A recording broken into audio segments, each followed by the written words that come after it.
So it came up in conversation the other day that this guitar has never been played on the channel. And while I've owned it or one like it for most of my guitar playing life, it has never made an appearance because this particular one has been modified to have a hot rail in the front. So it is not like most of the other Fender HM Strats that are out there. Now, there were a lot of guitars that over the years had different pickups put in them. These came originally with Fender pickups for the front too, and then a DiMarzio sourced humbucker for the bridge. Now, these pickups right here, the front ones on the neck, were kind of famous for wearing out. And that could be because of the quality control at the time, or it could just be the fact that that was something that the wiring was bad. There's no telling just exactly what causes a situation like that on a regular basis. But these guitars themselves were 24 fret answers to Ibanez, Jackson, several different other companies. I think Schecter was starting up at this point. This particular one, I believe, is an 89 model, and my original one was a 91. So they are light, but they are like a basswood body, collar, licensed tremolo on them. They originally were strung up with 9s. I am not a fan of 9s. So I have always restrung these up to 10s, but they had unique knobs on them, as well as the ability to split the coil on the humbucker. So what you wound up with was 24 frets. They did make maple versions of the neck, but fretboard, but they had, some of them had the nifty tool holder on the back, which they definitely got from other people. I think Schecter would have been the first one I ever saw that did that. But the bottom line is, these guitars were 24 fret back when most everything that Fender made was a 22 fret or 21 fret. 25.5-inch scale length, which is absolutely normal for Fender's lineup. But these guitars, they did have, and this one still has, the Goto tuners on it. You can see that they are starting to show their age with the color of the plastic on the bushing. But they were, they also had a mild access heel carve right here for easier access at the higher frets. Now, I'm not good enough to use the higher frets, but every once in a while there'll be something I'll play that requires me to be up here at the 19th, and it just, like the 19th and 21st frets right here, these two will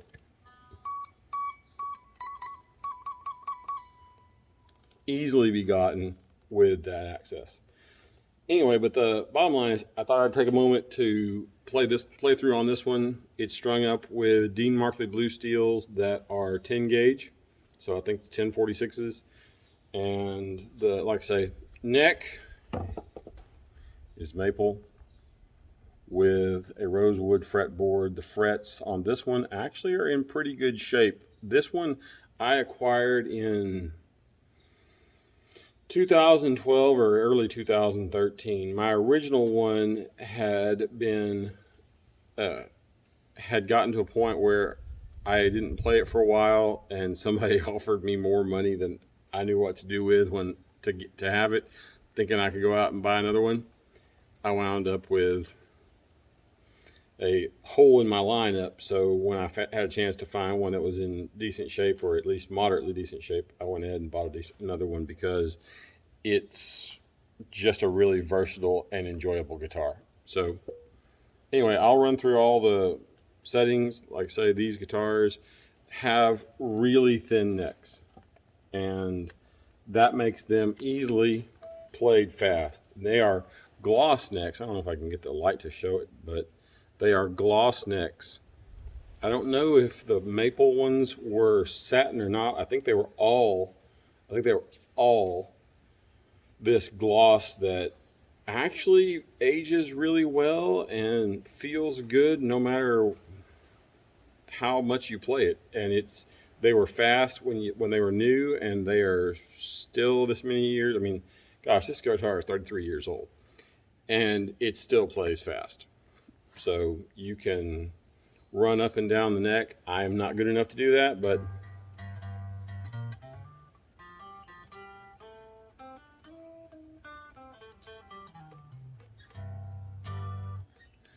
they are capable of making nice glassy tones, and on the exact same setting, some nice crunchy tones.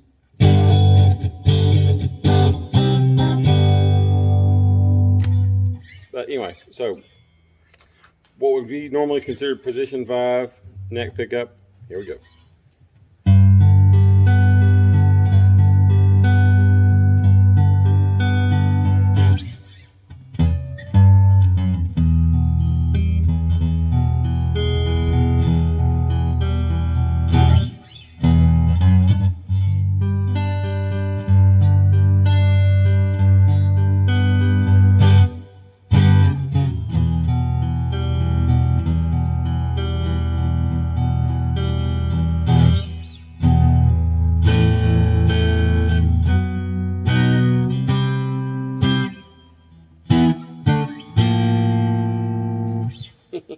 That was wrong, but it was fun. All right, position 4.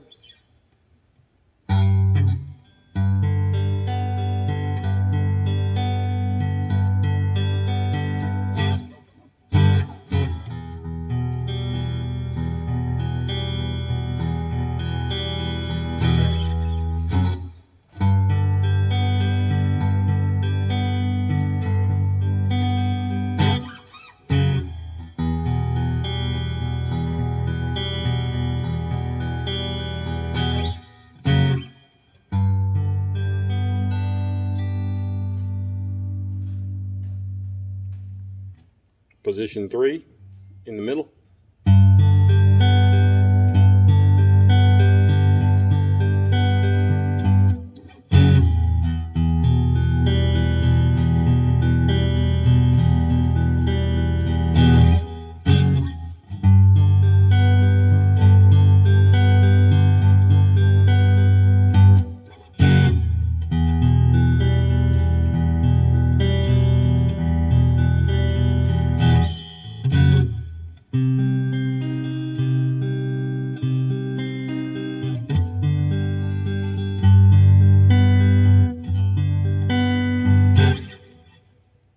Now we're getting into the humbucker territory. Position 2.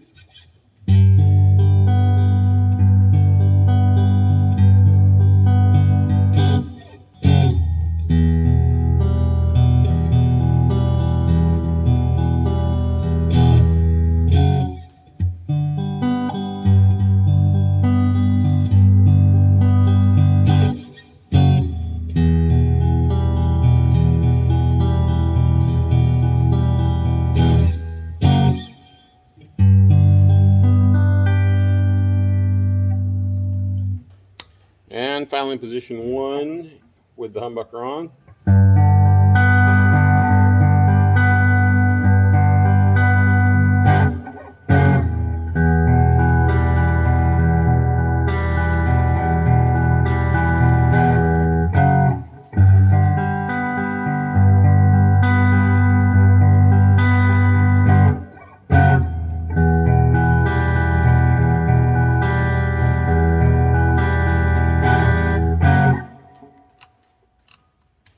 Now let's do that with the single coil in the back.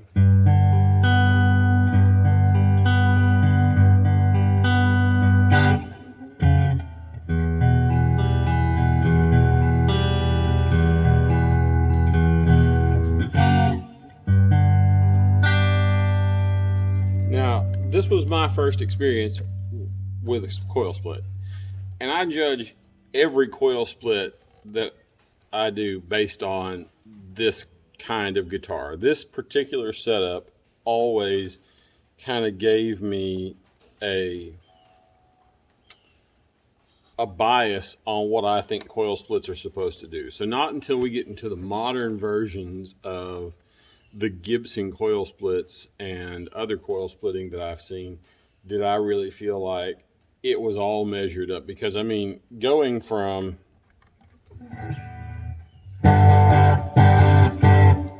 to, I mean, that's the difference between crunch and non-crunch. And when you add crunch to the drive, it really makes this sound.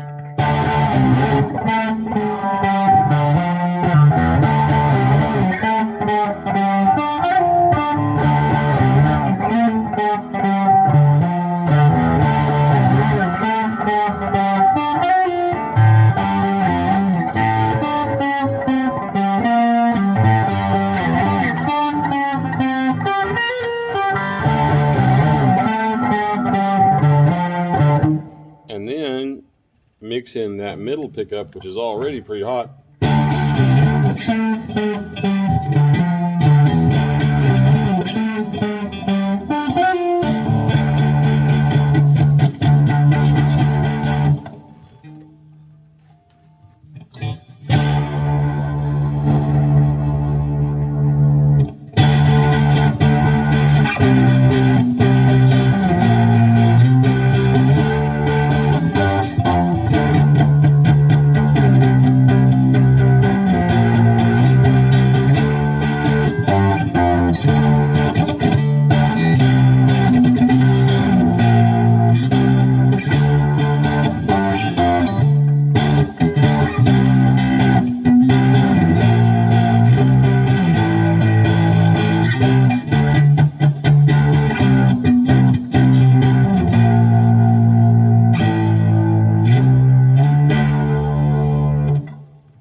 And it's easy to be spoiled by it because it just sounds right.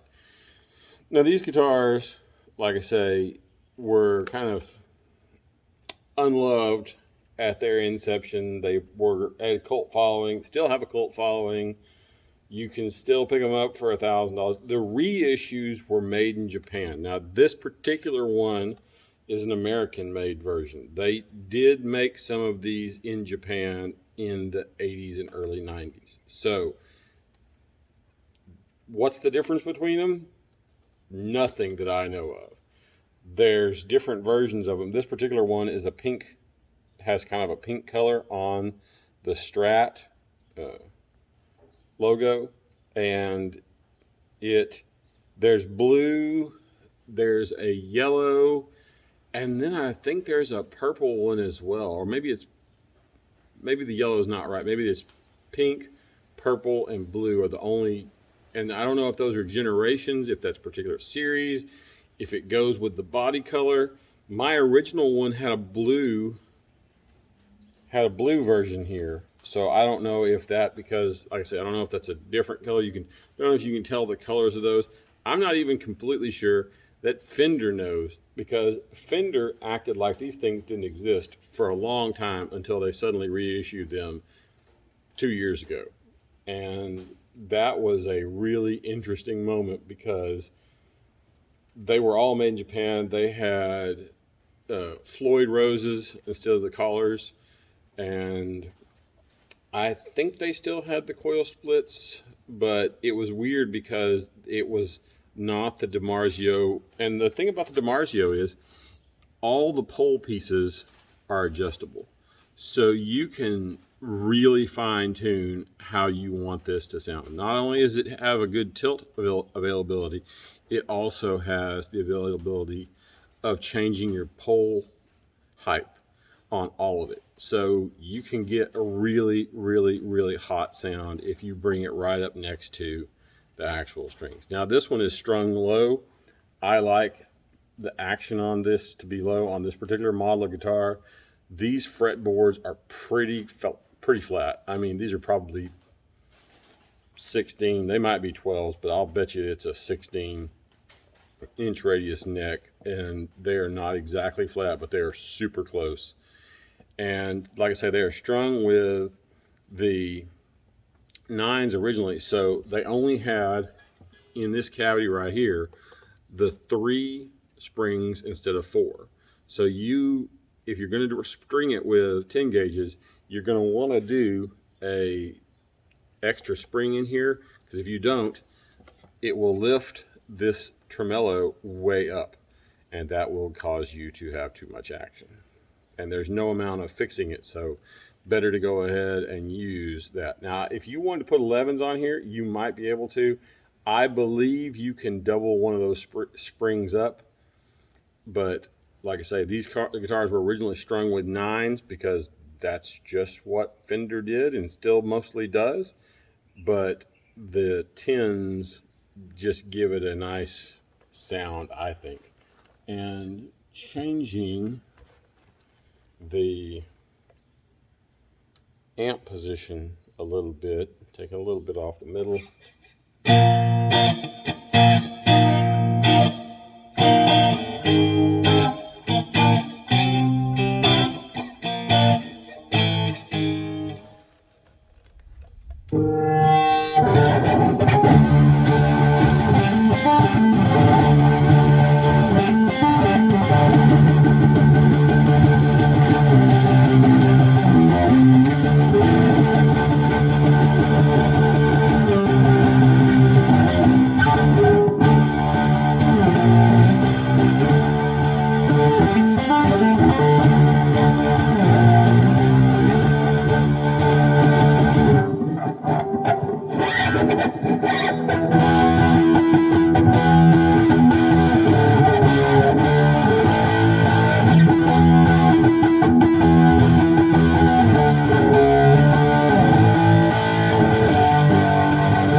So anyway, these guitars had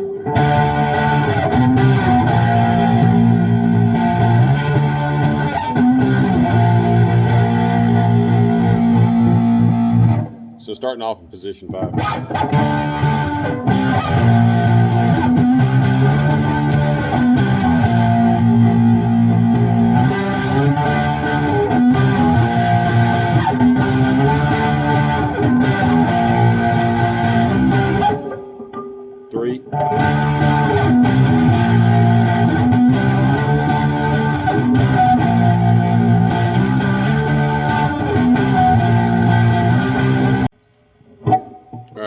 Position 2 now.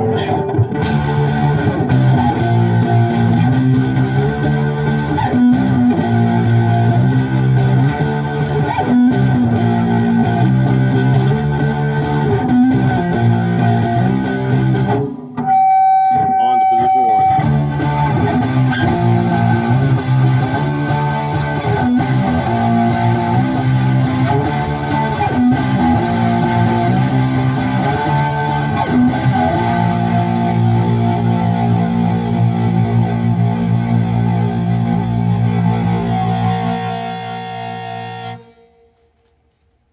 Sometimes feedback's just what you got to do. But anyway, these guitars really do have a fast setup on them, and you can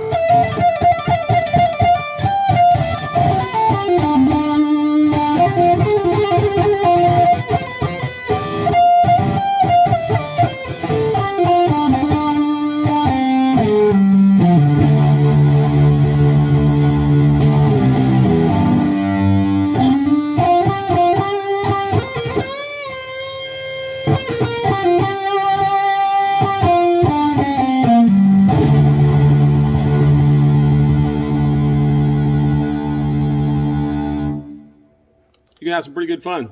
So there it is, HM Strat.